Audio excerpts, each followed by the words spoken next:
children. How are you? All of you good morning. ఈ రోజు మనము ఒకటి చెప్పుకుందామా? ఓకేనా?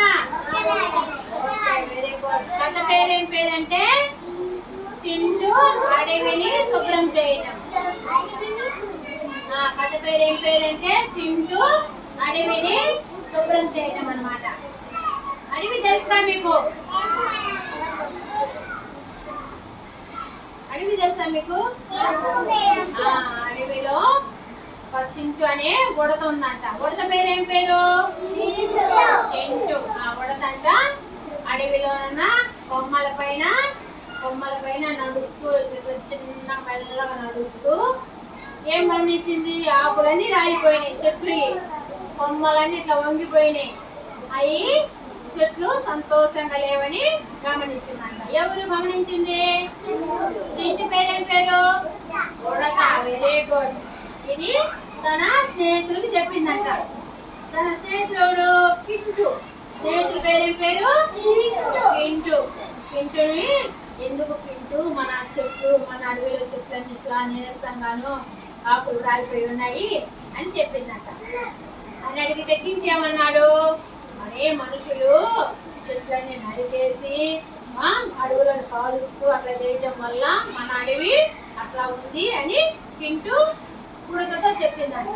ఏమని చెప్పింది? చెట్లన్నీ నరికేసి కాలుస్తూ కొమ్మల్ని అట్లా చేయటం వల్ల అడవి అలా ఉందని చెప్పిందంట.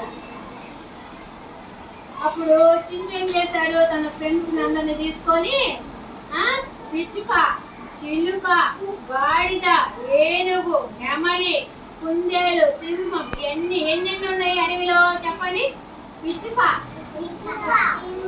సింహం, ఇంకా ఏనుగు, వెరీ గుడ్, ఇంకా నెమలి, గాడిద, చిలుక, ఇవన్నీ స్నేహితులన్నీ కలిసి అక్కడున్న అడవిలో ఉన్న చెత్తనంతా శుభ్రం చేసినాయంట. ఎవరెవరు కలిసి చేశారు?